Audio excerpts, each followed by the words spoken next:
Welcome to Fly on the Wall podcast. I'm your host, Chris Sonksen, CEO and founder of ChurchBoom. Here you get to sit in on a live coaching session as I coach pastors through the ministry challenges we all face. If you find this podcast helpful, please make sure to like, subscribe, and share. Hey everyone, welcome to the podcast today. We are talking with my good friend, Bishop Tony Dunn. This guy is incredible, planting churches all over the world.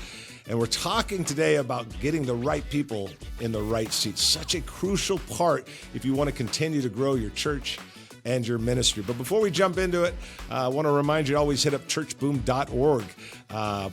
We have a coaching certification I want to point out to you today. If you've ever thought about being a coach, a way to invest in pastors, maybe a way to create more income for yourself, you can become a certified coach through our program. I think you'll absolutely love it. Go to churchboom.org. All the information, you'll find it there, the ChurchBoom Coaching Certification Program. You'll find it there. Make sure to check it out. But hey, let's jump into this conversation. It's a great one with my good friend, Bishop Tony Dunn. Well, let's jump into it, man. How can I serve you today, Bishop? Hey, first of all, I just want to thank you. I appreciate you and just the years that you've been pouring into my life. And I give you, honestly, you're the man. You're the man. And so first question, when I first met you around 2010, I first heard you say this, the speed of the leader determines the speed of the pack. Okay. Now, I've heard over the years, especially lately, slow down. But my natural response is, no, y'all speed up or catch up. Okay. So how do I manage that tension? Because, I've also been told, and I've heard, and rightfully so, that if I go too fast, I'm not leading. I'm out there taking a walk all by myself. So really managing that tension, especially in this season. So my normal pace versus the pace of my team. Yeah. Well, that's a great question. And you and I run at the same speed. I think when we get to heaven and we go for a run, we'll be running right with each other. But we run at that same speed, no doubt about that. There's a few things that I've learned. First of all, I don't think it is a problem completely to solve. I always say it's either a problem to solve or a tension to manage. And sometimes you're solving a problem, sometimes you're managing a tension that won't go away.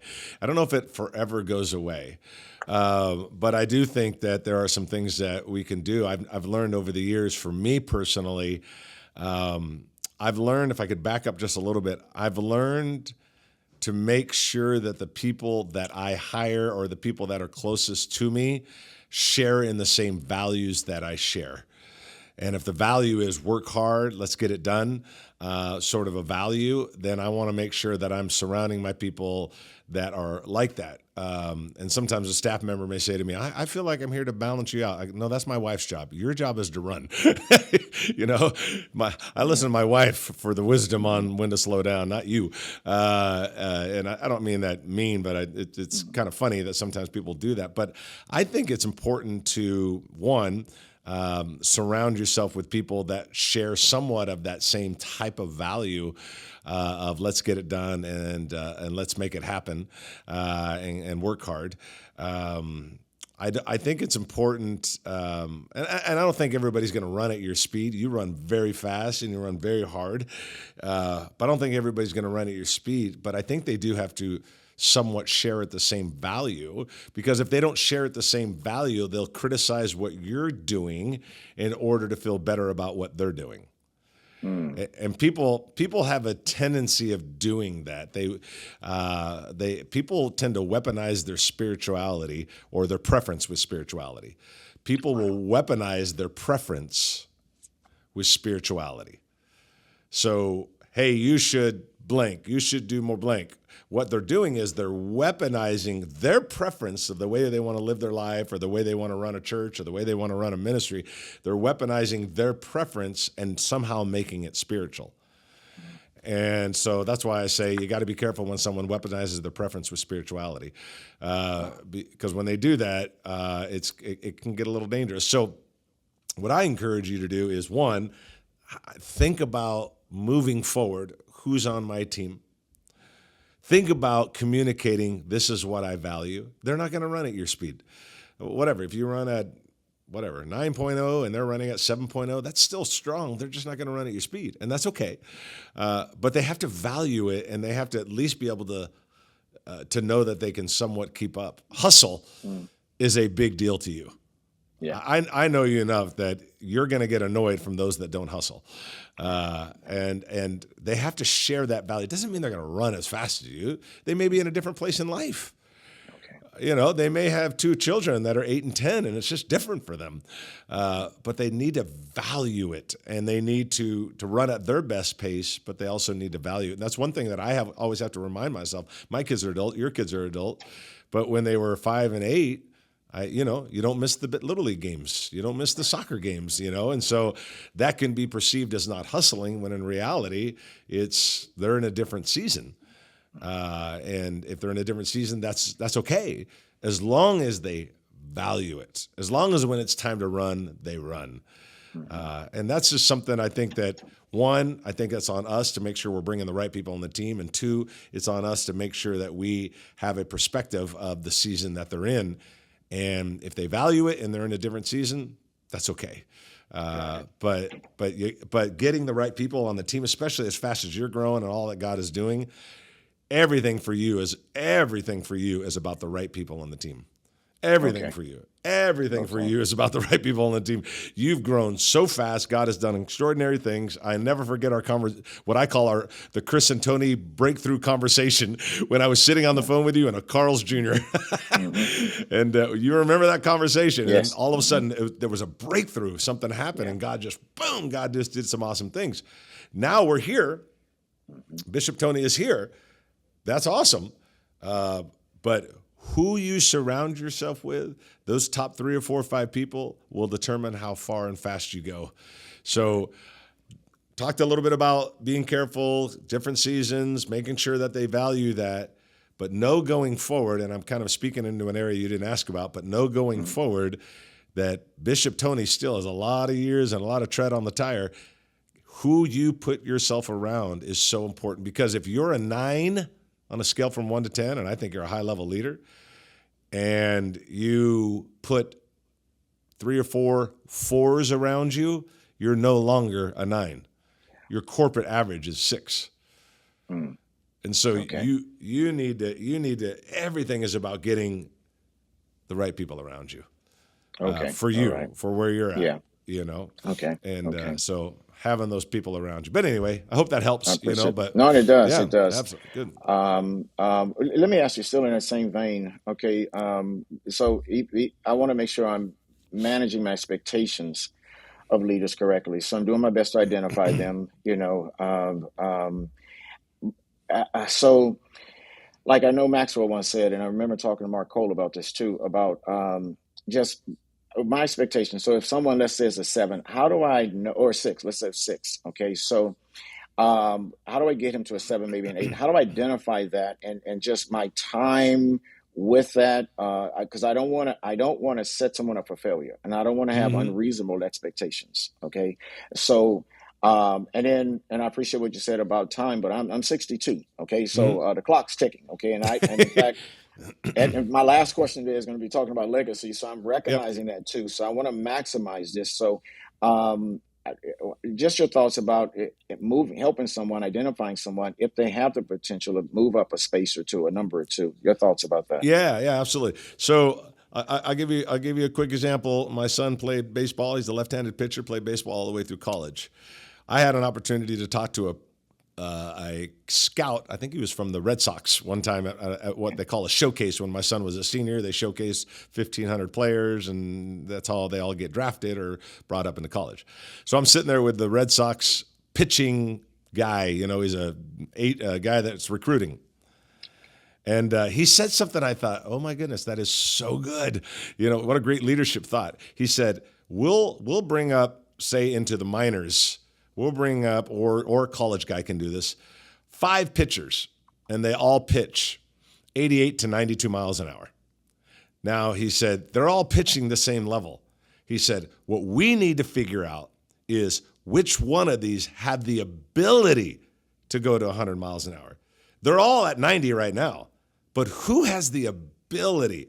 Have they maxed out who they are? Is this the best it's going to get for them? Because that's just their skill set. Their natural God-given skill set is they pitch 90 miles an hour. And he said, there's some of them are never going to pitch 100 miles an hour. And he goes, my job is to take 5 of them. And he goes, and I got to figure out of the 5, he said, he used the word trajectory. Who has the greatest trajectory to get to 100 miles an hour? And I thought, that is a leadership lesson, because we put people on our team. And I think it's important that we're putting people on our team that are higher level. Like you said, hey, he's a 6. Can he get to an 8?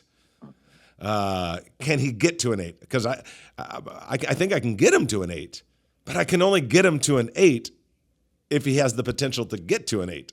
Back to the pitching thing. It's like I can only help a kid get to 100 miles an hour, assuming he even has the ability to do it. This is what this recruiter was telling me. He says, if they don't have the ability to do it, doesn't matter what I do, he's never going to get there. So moving on over here, it's like, okay, I want to make sure I'm getting leaders to that next level, that 8, that 9. I want to get them there. They're at a 6 now. We have to know, before we bring them too close into the high level team, do they have the ability to get there? Of course, we want them to get there, and I think we can get them there, but do they even have the ability? If they don't have the ability, it's kind of like you and I going out to the basketball, court at a park. You can yell at me all you want. I'm never going to slam dunk a basketball. You can tell me how great I am. You can tell me if I put my mind to it, I can do anything. It ain't going to happen ever. I will never be able to. I don't have the jump. I just don't have it. I'm like 5'11" and on my way down. And so I don't have that. So knowing, does the guy have trajectory? And then being able to help him get there. So as you bring people close to you, and maybe someone in the church or someone from one of the campuses, like, I'm going to bring them in close to me and I'm going to put them as an executive over this. You got to know, there are 7, they can go to a 9. Or can they? Trajectory is the key word. Do they have the ability to go there? Okay. If they don't, then that's a different conversation and a different decision that you may have to make. But do they have that ability? And I think part of that ability is hunger. They have to have hunger. They have to have hunger. They have to have a desire to grow. I think there's got to be some possession of natural skill in them. The other thing that I look for, especially if they're a leader that I'm expecting them to grow ministries and grow things and grow people around them, I have to know they're gravitational. When they walk into the room, they can draw people to them. They follow me as I follow Christ. I always say people are likable, capable, and gravitational. So we got people on our team that are really likable. Maybe some of them are capable, but if they're not gravitational, that's going to hold your ministry back, you personally. Got it. So, I love that last one, gravitational. Wow. Yeah. Okay. Are they gravitational? Because, again, remember, it's 3 levels, likable, capable, gravitational. Most people are likable. You got a lot of people, they're likable, and they can do the job. Great, but are they gravitational? So are they gravitational? Do they have a hunger to grow? I always tell people all the time, man, you worry about the hustle, God will worry about the harvest. And but if you don't have the hustle, and you don't want to learn, and I don't just mean hustling for, going on every flight like you and I do and all that. I'm talking like, man, I really want to grow. I'm going to read. I'm going to get a coach. I got 2 coaches in my life, Sam Chan, Dan Ryland, my leadership and organizational coach. They teach me all the time. They train me all the time. I've had them for over 10 years, that I've been working with these guys, and they make me better. But you got to have those kind of people that are hungry, getting coaching, gravitational, some natural skills. If you don't see that trajectory, it doesn't mean that they can't be on the team, but it might make a difference to the seat that you put them in. Okay. All right. Thank you, sir. Next one is, how do I begin to prepare my congregation for my successor? And I watched you when I first met you. You were running South Hills, and then I remember a conversation with you about you looking, and my stream we would say apostolic anointing. You were looking to branch and grow. So, how did you prepare the congregation for what was coming next? Yeah. Well, the succession, I think there's a lot to be said about succession. So in no random order, I'll give you some of the things I've read, experience. I've kind of walked a lot of guys through succession and experienced some different things on my own, because I didn't move out of South Hills. I just moved more in a little more apostolic and really more global.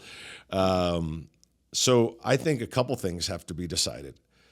First, and I shouldn't say first, but one of the things is, what do you want to do? And when do you want to do it? You're the founder. You're the one that holds that apostolic spirit, the one and that's why you're called a bishop. That's why you've been anointed to be a bishop. But in a practical sense, what do you want to do? I mean, what does 65, 68 look like? I'm going to travel every week, every month. I'm going to start coaching. I'm going to start developing these pastors. Like, what does it look like for you? What does compensation look like for you as you move into that era?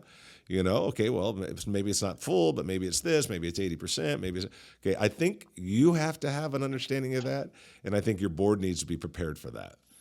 They need to be prepared for what the next chapter looks like for you. You have earned the right to have that apostolic position at the church, no question about it. Okay. I think the board has to be brought into the conversation earlier than later, much earlier than later. I'm not saying they're not. I'm just another thing. As it pertains to succession, I've always said that the meeting before the meeting is the most important meeting. So you got to have the board, and you got to start talking. You got to start dripping it. The board needs to be in on the know. The dripping needs to happen with the staff and leaders. And the dripping is, I don't think, for as strong as leaders you are, and as powerful as your personality is, I think you got to drip it for a while. Hey guys, I'm seeing in the next, whatever, I'm putting words in your mouth here, but the next 2 to 4 years, I'm seeing blank, or whatever the number is. I'm seeing blank. I'm seeing that I'm going to have to start moving. I'm going to have to start making a move and moving more to an apostolic. And that means that someone's going to have to come in, start running this campus, start speaking, whatever. And so I just need you to be in prayer with me about it. I think that with your team, key leaders, staff, the board should be in on the know, but with key leaders and staff, you've got to turn the blinker on way before 50 yards before you get off the freeway or before you change lanes. You're going to change lanes. Put the blinker on for quite a while. Don't put the blinker on, then change lanes. Some guys do that. Put the blinker on and leave the blinker on for a while and let them know you're dripping, you're dripping, you're dripping, you're dripping, you're dripping. You know what they'll do, whether you want them to or not? They'll talk to other people in the church.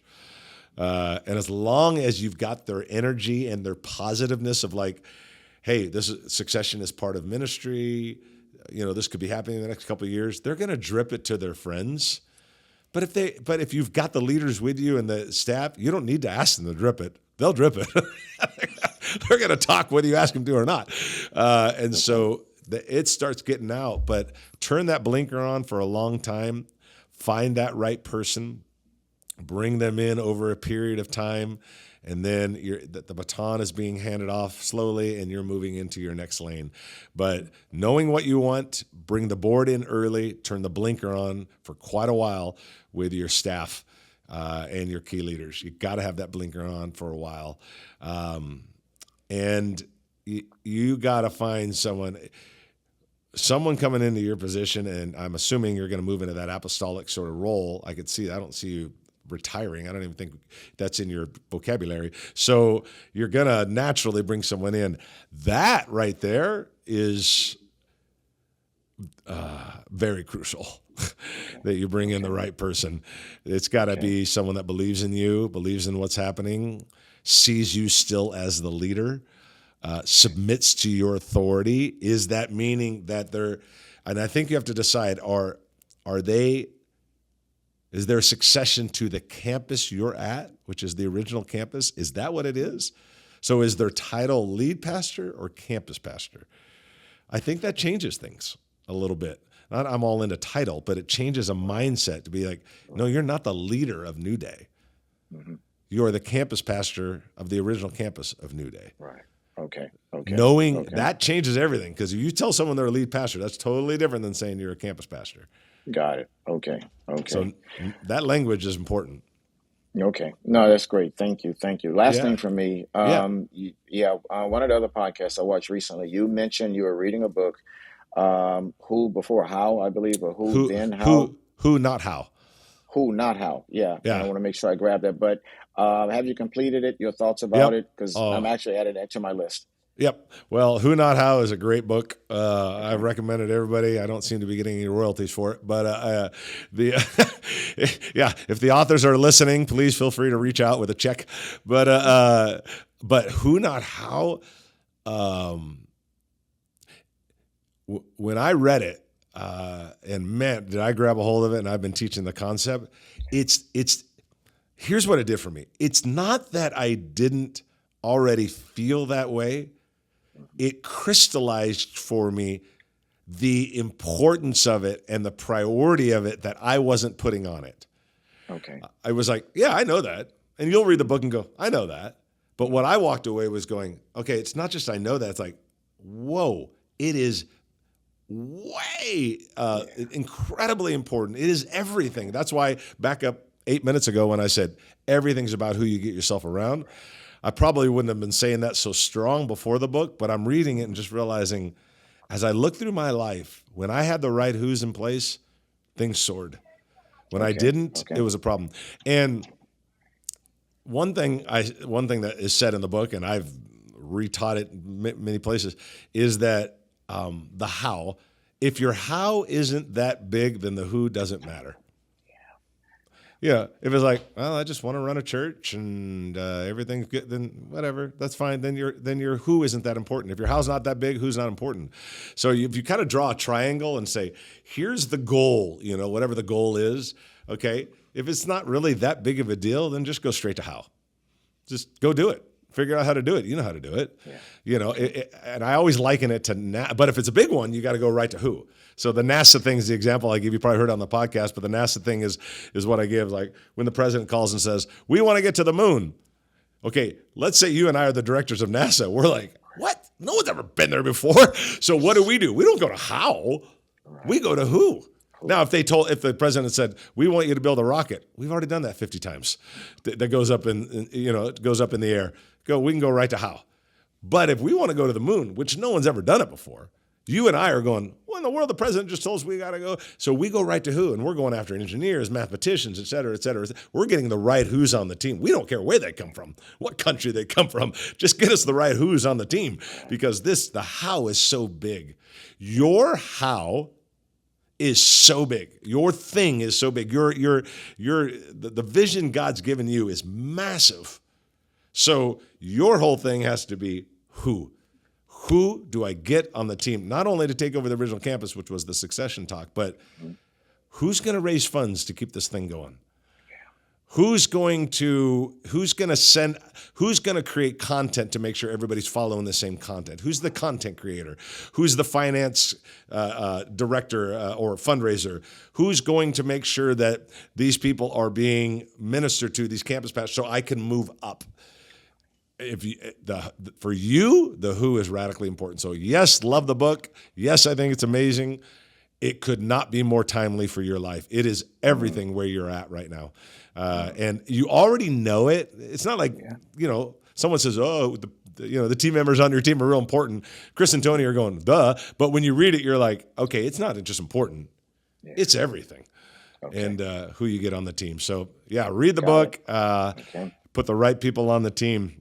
Okay. Because the only thing that will hold Tony's vision back is either going to be leadership or resources. Those are the two things that will hold you back.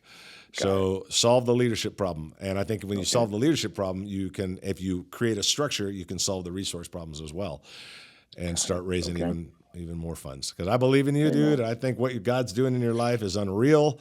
And I think it's amazing what God's doing, but I think there's way more years in front of you. But let's go further, faster, and that comes down to leadership and resources. Always does. Okay. And all right. Always does. Well, man, always great talking with you, man. Is that it? Are we great good? Talking with you. Yeah, we're good. We're great. We're great. Thank you, sir. As always. I mean, you've been there with me from first month in full-time ministry. So thank you. Thank you. Yeah, thank you. Absolutely. Right. Anything I can do for you, always here to help, man. Okay. Okay, buddy. Thanks, Bishop. We'll talk to you soon. God bless you. Okay. Bye-bye. Man, that was an incredible conversation. I love this guy. He's got such an incredible heart Bishop Tony, and it was just great being able to talk about how important it is to get the right people in the right seats. Hey, don't forget to check out churchboom.org. As I mentioned at the beginning, check out the coaching certification. Maybe you are someone that wants to do some coaching, and we've got a program for you. So make sure you check it out, and we will see you next time.